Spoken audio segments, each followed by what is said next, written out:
So let's take a look at some statistics of what's happened just very recently. And that is that in the last 5 years, there's been significant increases in losses. The first one is it's a higher in frequency, higher in intensity, and also higher in cost. And 1 in 4 homes today, 39 million, considered too high an insurance a risk to even provide homeowners insurance. Think about what that does to homeowners, home buyers, the insurance industry, the mortgage industry. It has major impacts. And 3.3 million Americans were displaced in 2022. 99% of counties were affected by disasters in the last decade. 40% of population experienced disasters in 2022. 40%. Fires, okay, 2022 was actually down because we were in an El Nino year versus a La Nina year, and it was pretty wet. So in 2022, there were 7.5 million acres burnt. In 2021, it was over 10 million acres burnt. And the drought was the worst we had in 1,200 years. So you can just see how much our country is being affected. It was in almost every single county. 2023, so for atmospheric rivers are sideways rivers, and they dump as much water, an average one dumps as much water into the down as the Mississippi flowing into the Gulf of Mexico. That's how powerful they are. And it used to be that you might have 1 or 2 of those a year, and they usually come down from Canada. Well, last year, 12 of those atmospheric rivers came from the Pacific Ocean in California. Tornadoes are really on the rise. So 2022, there was 1,329 tornadoes. 2023, there was 1,378 confirmed tornadoes. And as of August 18th, so almost a month ago, 1,344 confirmed already this year. Power outages have doubled in the last 8 hours longer. Now, this is a man-made disaster, but this is something that I want to bring to everybody's attention. We don't like talking about it, but we need to. 2022, there were 647 incidents, 51 school shootings. 2023, there were 656 incidents, 1,682 kids ages 0 to 17 were either injured or killed in 82 school shootings. As of September 7th, there were 389 incidents. 992 kids ages 0 to 17 have been either injured or killed. And so far this year, there's been 46 school shootings. So as you can see, it doesn't matter. All kinds of crisis and disasters can happen. And we need to be aware of all of those. So how are we going to prepare your home office business? Well, the first thing you need to do is have a workplace emergency plan. We'll be talking a bit more about that in a minute. You have to have a crisis team. And if you're a solopreneur, that means that you team up with your vendors or your professionals that help you with your business or other people in your same industry. You create 2 crisis centers. You brainstorm strategies to mitigate risks. So whoever is involved with you with your business, find out what you can do to lower the risk factors. And then review your insurance coverage and establish a crisis communication plan. Have a business continuity. We'll be talking about that here in a second. And by the way, I do have a QR code that gives you all of this information in detail, as well as for emergency kits and all of that you have available to you. Protect your company's data. There was an association that I was working with, and they had 4 levels of redundancy, and they had a ransomware attack. They made it through the first 3 levels of redundancy. So you want to make sure you're doing everything you can to protect your data. Identifying critical tools and relationships. So if you have tools and things that are required for your business, you want to make sure you have backups. Train yourself and others in first aid. Have a responsibilities plan. Have a plan on how to pay staff and contractors. And practice. Even if you have family members or with your other team members, you need to practice what's going to happen if something does happen.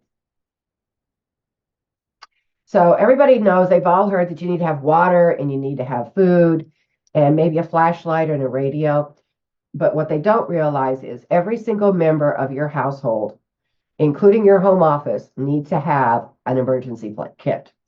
So you have to have one for your home. And in that, when you want to make sure you put things in addition to the necessary things, which are in this booklet that I'm providing you, you need to have kits and things for in your duffel bag that are like heirlooms or things like that. Or if there's something is irreplaceable, have those items somewhere where you know exactly what you're going to do with them if it's needed. Each person in your household needs to have an emergency kit, every child, every other household member. The Kits for Kids which is part of our nonprofit. You have a Go kit that goes in the bottom of kids' everyday backpack, but then it gets transferred into their emergency kit, which contains about 40% of what goes into a regular kid's emergency kit. For seniors, you need to make sure you have everything they need, including medications or any kind of medical supplies that they need to have. And then for disabled people, you need to make sure that if there's some kind of special equipment, how are you going to handle that? Again, their medications, that sort of thing. Then, of course, for your office. And the one thing I want to mention is please don't forget your pets. One of the most heartbreaking things is when you get to a disaster and you see animals moving or running around. They're looking for their masters, and you know their masters are worried about their pets.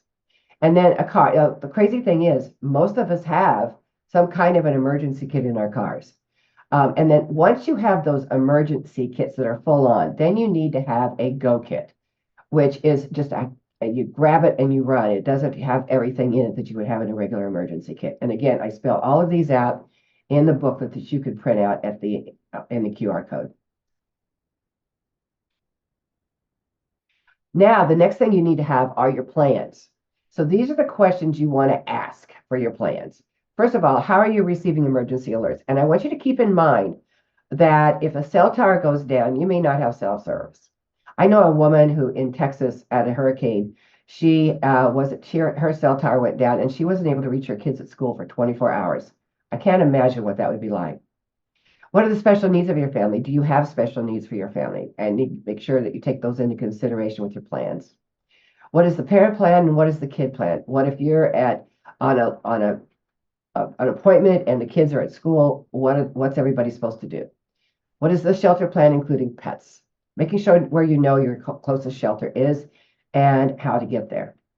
What are the evacuation routes? And you need to know where more than one evacuation route is in case one is shut down. And what is the family and household communication plan? Who's going to talk to who? And this is a good time to include your kids in the planning. What is the business emergency kit plan? And what is the best business communication plan? So let's talk about your home office and what you need to have for your business. According to the Business and Home Safety, an estimated 25% of small business and medium business will not reopen after following a major disaster. And then according to FEMA, as Linda said, 75% of small businesses are out of business if they don't have a continuity plan. And all the things that go into a continuity plan are pretty, they're pretty, I think my list has 31 things that need to go into this continuity plan. And again, it's in the booklet that you're going to receive. But you want to look, okay, how are you going to continue your business? How are you going to continue your communication? How are you going to protect your infrastructure?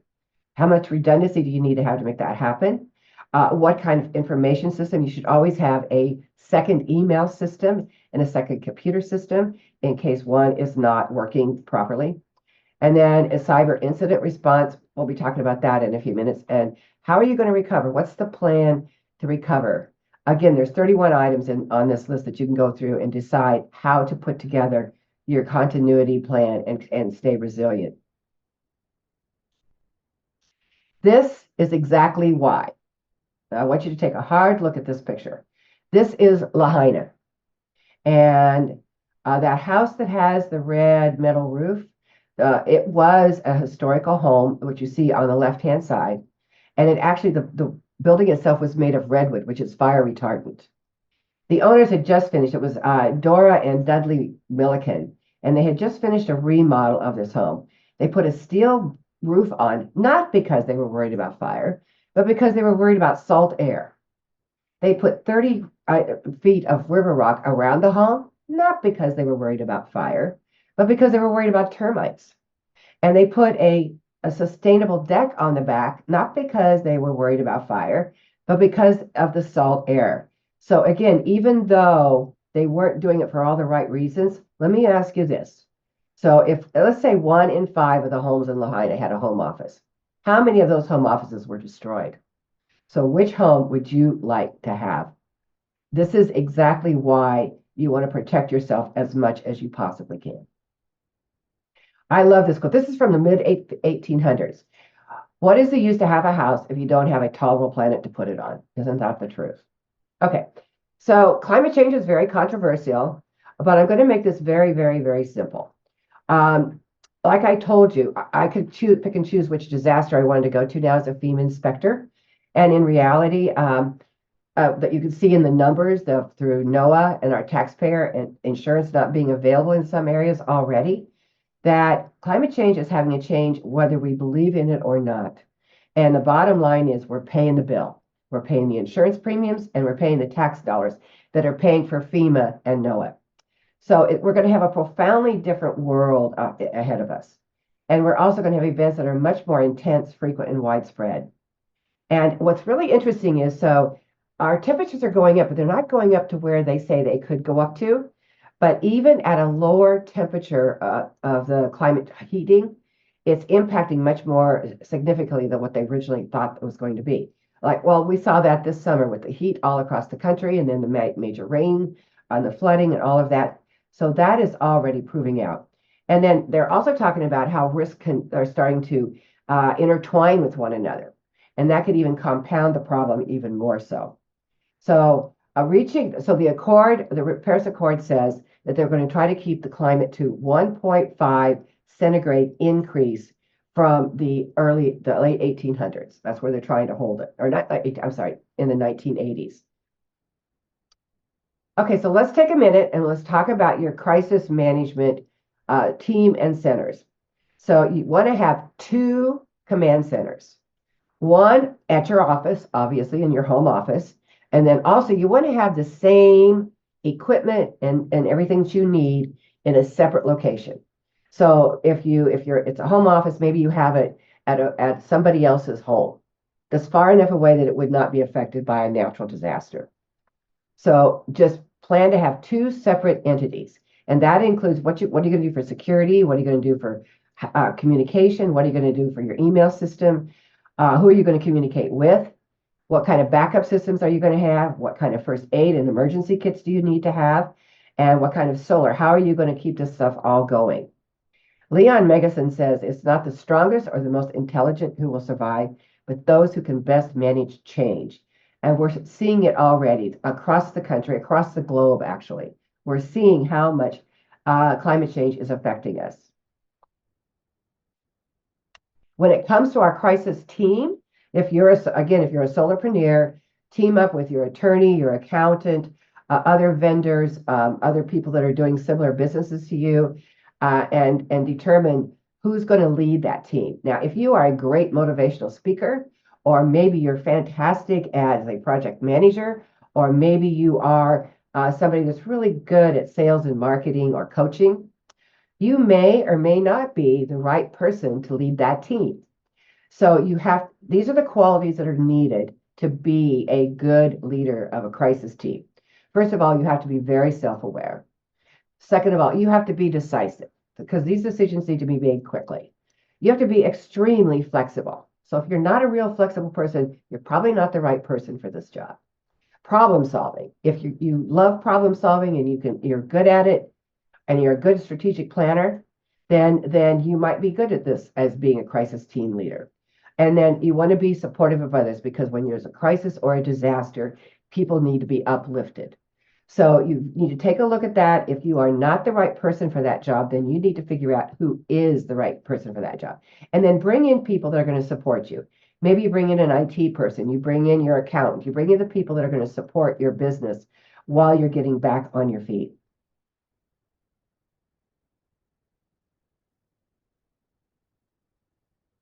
When it comes to your business communication plan, after you've created your crisis team and you determine who's leading, okay, creating a call tree? Who's going to call who? Creating a detailed plan indicating who's responsible for each part of that plan. And then the entities, you need to reach out to. And some of those are team members and their families, customers and clients, News media. If you are going to be the person responsible for communicating with the news media, make sure that that person has news media training. Community and neighbors, company management directors and investors, government elected officials, regulators, and other authorities and suppliers. So you need to determine who on your communication team was going to be best suited to reach out to whatever entities are appropriate for your business. Now let's talk about how sustainability truly does sustain your business, and it actually can improve your business if you approach it in a way that is fulfilling to you, but also fulfilling to the business. The millennials and the Gen Xer, or the Gen Zers rather, excuse me, and the Gen Alphas, excuse me, let me get a sip here, are really helping to bring awareness. They look at things very, very carefully, and they are really putting the pressure on companies to look at innovation about how to become net zero. So this was a survey done by Cone Communication, and they found that 92% of consumers have a more positive image of companies that support social and environmental causes. 89% of consumers are likely to switch to a brand that is associated with a good cause, even if it costs a little more. I want you to think about this when you're thinking about your own business, how this could relate to you. 88% of consumers are more loyal to a company when they support social or environmental causes. 87% of consumers will purchase products and services based upon the company's culture and what they support. 86% of Americans expect companies to do more than make a profit. They expect companies to also address social and environmental issues. And 70% of consumers believe companies are obligated to take action toward improving issues that may not be relevant to their business operations. So I really want you to think about your business and how all of this information will affect your business, and providing support for a social as well as an environmental cause is extremely important. There are two rankings that are available to judge how a company is fulfilling these obligations. One of them is the ESG rating. And the ESG and the CSR have some very similar things. We'll talk about that in a minute, but it's environmental, social, and corporate governance, and is a mindset and an opportunity. 71% of millennials put faith and investments in companies with CSR and ESG rankings, and both 90% of companies, 500 companies, do both the ESG and the CSR rankings right now. Darren Walker from Ford Foundation says it's not just the 5% of your money that you give away that matters, it's what you do with the other 95% that is almost as important. And the CSR ranking is very similar. There's some interesting statistics about employees or maybe other suppliers that you have. If you're a sole entrepreneur, look at it. 93% of employees believe a company must lead with purpose. So what is your purpose, or what is your cause that you want to support? 76% of employees say their company must make a difference in the community. So what you're doing how's that going to make a difference? 58% of purpose-driven companies saw a 10% growth in the past 3 years. And 60% of employees would take a pay cut in order to work with a purpose-driven company.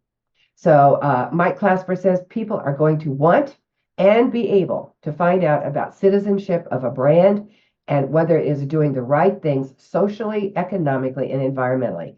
So I want you to ask yourself that question of your business. And if there needs to be adjustments, start looking now at what you can do to make an improvement. This was a report that was done by American Charities. And this is what they found when there was a well-designed corporate social program. It increases employee productivity by 13%. And by employee, if you're a sole entrepreneur, you're the employee. You can increase your own by having that cause be at the forefront of your business. Reduces employee turnover by 50%. Increases employee engagement up to 7.5%. And increases revenue by as much as 20%. When we combine this with what we're going to be talking about when it comes to sustainability, there is an incredible opportunity for you to increase the revenues of your business and make it even more sustainable. When we are really truly, awareness is absolutely key, and you really want to pay attention to every aspect of your life, including your home office. But also, sustainability is much more than that. Your home office is in your home. So we need to really think about it at this point, kind of an overall picture, and then we'll drive down deep into the home office itself. You want to think twice about shopping, plan trips carefully, and if whenever you're making big purchases, what kind of environmental impact? We're going to be talking about the Inflation Reduction Act. There's going to be some big purchases you can make that'll have major impact, both on your finances as well as the environment. Try to get plastic out of your life as much as possible and be as water wise as you possibly can. Drive less, travel less, and drive green. I did a survey. I did 8 trips, 8 round trip flights last year. And there's a statistic. It's called the social cause of carbon. And it's the economist's at best estimate of how much it's worth to reduce each ton of carbon. And there's also how much economic benefit is gained. And it is done through tons of carbon. And it's considering your public health, it's considering extreme weather, the agriculture, et cetera. All those things are taken into consideration. Those 8 trips in social cause, they figure that's an estimate of 24 cents a mile for when you're flying. And mine came to $5,118 for my seat in those 8 flights. If you take that times the average of 200 seats in an airplane, that's $1,023,600 of social cost. Now you take that with the number of flights that are out there, just imagine the amount of cost in greenhouse gas costs of carbon is affected. So take that into consideration. Use green cleaning products and remove anything that is not green. Use renewable energy. We'll talk about a lot more on that in a second. Don't eat anything that is on the extinction list. And before having children, the best way for us to stay in line with what we want to do as far as sustainability goes is think about our kids. I have a great grandson. What kind of world do we want to leave to them? And that will help us to speed up our process of being more sustainable and making the changes that are sometimes difficult to make. And then most importantly, speak your voice with your vote. This is the Inflation Reduction Act. It'll be part of your home office, but it'll also expand to your home, and it's major. This took effect January 1st of 2023. And there's a couple different levels of it. The first one is the high efficiency electric home rebate. These are cash rebates. And they allocated $4.5 billion to states for low to moderate income households with annual incomes of less than 150% of the area's median income. They also allotted money for higher income people as well, or households. And they offer, for the lower income, they offer 100% rebate. So if you go out and you buy a heat pump water heater, if you fall into that category, 100% of that is paid for by the rebate, up to a maximum of $14,000. If moderate income, 50% of the rebate, and income between 80 to 150% of the average median income. 2 places you can go to find how to look up your median income if you don't know what it is Fannie Mae, and to look up what is available in your state as far as rebates, because there's in addition to the national law, there's also state and local laws that are also available. And I'll be showing you another link here in just a second that will take you to this to show you what is actually available. Some of the states have not loaded up everything onto the websites now to really show, but you can go to your state. I'm in Nevada, so it shows my state that it's partially up. But this is it. You've got until like I think it's 10 years that you have to be able to take advantage of these. So we have some time. What are the benefits to the consumer through the IRA? Well, first of all, lower bills increases the savings we pay for energy. Over 85%, 103 million people or households will save $37.3 billion a year on energy bills. Households that are using electricity created from coal, oil, or propane will save an average of $496 per year. For low or moderate income households, that saves $44,000. They would save an average of $377, with many up to $493. And one of the biggest things is reducing emissions. So the things that are on rebate, there's furnaces, there's air conditioning, there's water heaters, all those kinds of things. And those are exactly the kind of things that account for 95% of the residential emissions. So it plays a critical part in how we're going to be able to reduce our greenhouse gases and make our homes more efficient, energy savings, lower our costs, and reduce the emissions inside and outside our homes. Now, what are the benefits also to the community? Well, through this program, the electrification is going to create jobs. 462,430 installation jobs, 80,000 manufacturing jobs, and 800,000 indirect or induced jobs. So if you are in an industry, if your business is relating to anything around energy or efficiency, this is going to be a great opportunity. It also is going to improve the indoor and outdoor air quality. Electrifying appliances address 42% increased risk of children experiencing asthma symptoms. Think about if we could reduce that. Indoor pollution disproportionately affects low-income households because they are in smaller homes. Outdoor air pollution of residential buildings accounts for 15,500 premature deaths every single year. So if we could reduce any of that, we'll be saving lives in addition to saving money. These are some of the rebates, the cash rebates that are available. So you've got the HVAC systems, you've got the water heater systems, you've got clothes dryers, you've got stove tops and cooktops. By the way, the induction stove is really, I'm a gas person. And when somebody said, well, I'd have to switch to an induction, I resisted until I saw a woman cooking on a wok on an induction stove. And she said that she would have never used anything but fire before. So they've got me sold on it. Breaker boxes, electrical wiring, weatherization, all of those. These are just some of the items that are included. I put in into my home, I did it, I looked to see, and even though I have some of these things already, I was qualified for up to $32,000 of additional rebates and tax credits. The other side of the coin, those are all point of sale items that you can get a cash rebate on. Then there's the energy savings side, and there's two types of rebates. One is based upon the household income and is an increase of 20 to at least 30% higher rebates, higher efficiency. And the rebates go anywhere from 2,000 to 8,000, depending upon whether you're low, moderate, or high income. Measured performance rebates. These are not rebates that are based upon performance models. They are based on your home's actual energy performance. So you have to there's a software program that verifies this information. It's called M&V, and it actually measures the kilowatt hours that you are saving over your previous, before you did the project to update it and make it more high performance. And the payment is based upon the income level that achieves at least 15% savings and they receive a 20% reduction on their kilowatt hour costs. And this rebate can be anywhere from 2,000 to 4,000, depending upon your income level for the household. There's also some clean energy tax credits, and these are they can qualify for 30% tax credit versus a rebate on purchases and expenditures up to $3,200. This has to be for your primary residence. It can't be for a rental property or something like that. Some of the tax credit items include solar electricity generators. By the way, I was just at the Natural Disaster Expo, and they had a household, it was good for an entire home, that was a little bit wider than a car battery and a little bit deeper and maybe about 10 inches taller. And it would handle an entire 2,000 square foot home as far as a generator.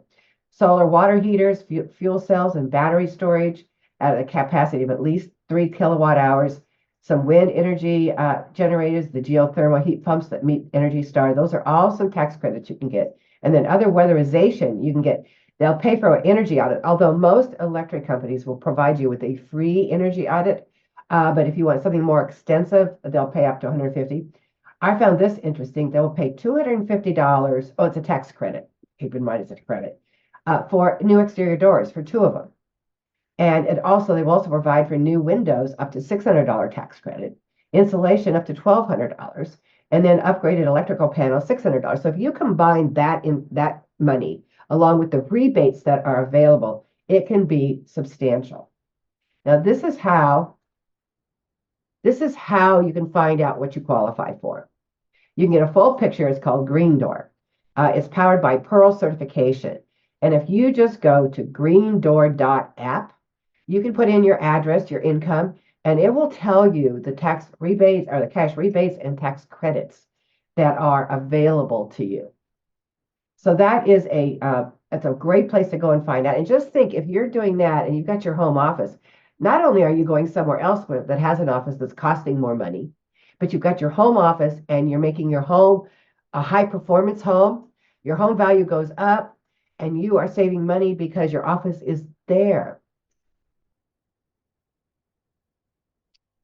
Okay, let's talk a little bit about cybersecurity and AI protection. And I want to give a friend of mine credit. Her name is Tracy Hawkins, and she's known as the safety lady. And she has helped me a lot understand a lot of this. So I just want to give a shout out to her. And by the way, she did include her booklet on all of this, diving into much more detail than I could today about this. So, and it's also available on the barcode that you're going to get at the end.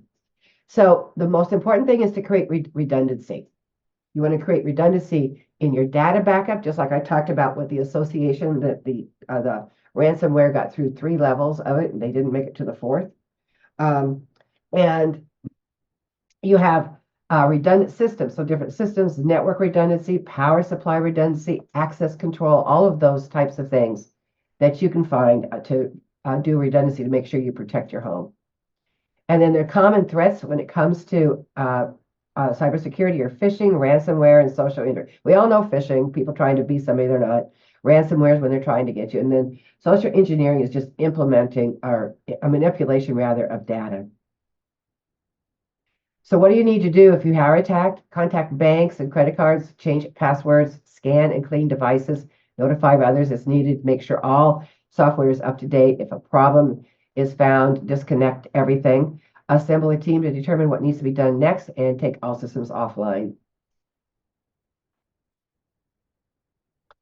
You have all kinds of places. I'm not going to go through all of these because you can get a copy of this in your booklet as well. All different kinds depending on what kind of cyber attack it was. So you've got everything from the Inspector General all the way down to the Federal Trade Commission and the Secret Service Electronic Crimes Task Force to contact, depending on what type of hack it is. Okay, deep fakes. So there was a story about an interview of Tom Cruise, it was a total deep fake. It's just a creation of synthetic media used to create realistic but fake images, videos, and audios. And a chat bot we use all day long when we're talking about when we're trying to get help on chat. The way to be able to identify them is you'll see some visual anomalies that make it look a little bit different, audio issues, behavioral inconsistencies. Chat boxes, it's really more, if you have a chat box, you want to make sure that you are doing the right thing when it comes to putting it all together. But you can tell them just because they don't answer your questions properly. I got into an argument with mine the other day. So you want to verify the sources, find out who, if it's a deep fake, find out what else is out there, and then report it to whatever platform it's on. If you have a chat box, you want to make sure that you're securing how the data is handled. You want to make sure there's regular updates and transparency, and also ethical AI practices. So when you're implementing an AI protection for your home office, use AI-powered security software. Some of it is brand new, so it's not as efficient as it could be yet. Secure your network. Make sure your data protection and privacy is done. AI-powered productivity tools, regular updates and monitoring, and educating yourself and your team and staying up to date because it's ever-changing very, very quickly. And to have a sustainable office. So here's some things you can do. Energy efficient lighting, sustainable furniture, reducing paper, or if you're using paper, try to use recycled paper, incorporating plants. Plants actually bring in oxygen and they also calm you. So they have a dual effect. Eco-friendly office supplies. So try to keep away from plastic as much as possible. And optimize energy use, recycle and compost, and sustainable cleaning products. Okay, so I've covered this very quickly today. There's a lot more information on the QR code I'm going to provide you. But just know that you can do well by doing good. You can be prepared for success. You can be sustainable by resiliency, building back better, and thriving through responsible business. And I am here to help you. Whatever I can do to help you make those decisions